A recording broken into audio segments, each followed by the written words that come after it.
You came back. We're so glad that you're here. My name is Betty Kratz and I'm from Houston, Texas, and I have a revamp on one of Mom's old favorites. For her burrito dish that looked like enchiladas, and I revamped it, and I'm going to call them encha-ritos. Well, the main character of this particular story is going to be Philly cheese, Philly cream cheese. And I'm going to take some cream cheese at room temperature, mix it with some regular shredded cheese to make it the center of our encha-rito.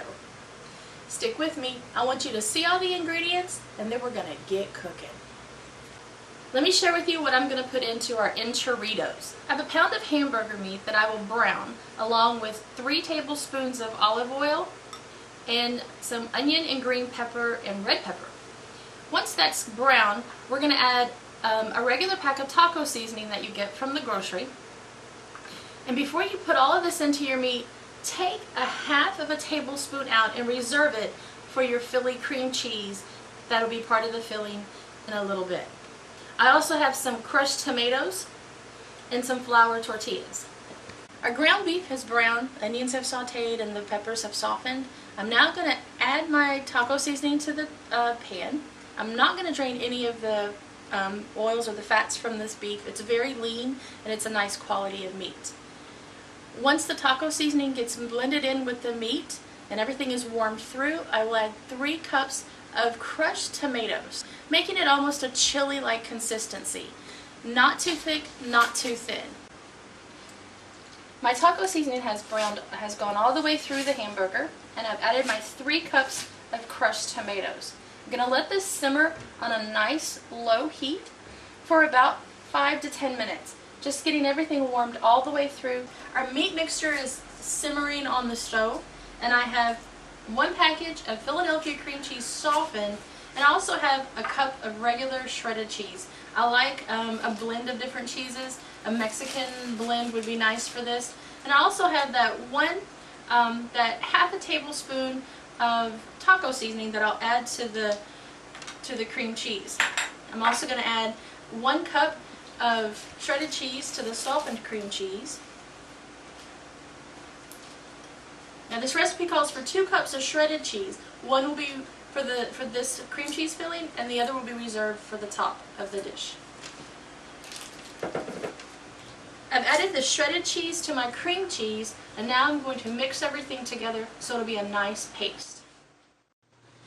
Hey everyone, you know, sometimes things happen, like when you finish doing your video and you found out that a whole piece of it is gone. Life happens, no big deal. So now we're going to have a simulation. Okay, here's the mystery to rolling an encha-rito. You need a 9x13 baking dish, and you're going to spray it with non-stick cooking spray. You take your friendly tortilla and place it right on the bottom.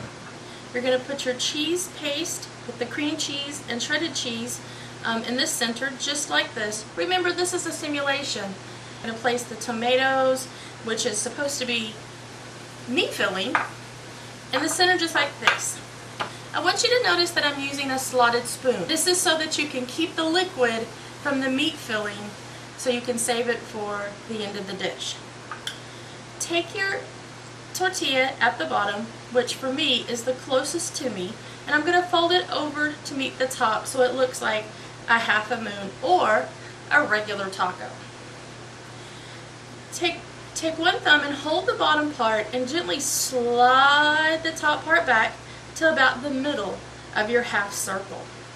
At that point, gather your little fingers in the middle so you can hold the contents that's in the center of your tortilla and push forward, starting a roll. Roll this to the very end and slide it all the way to the back of your pan and continue with your next tortilla.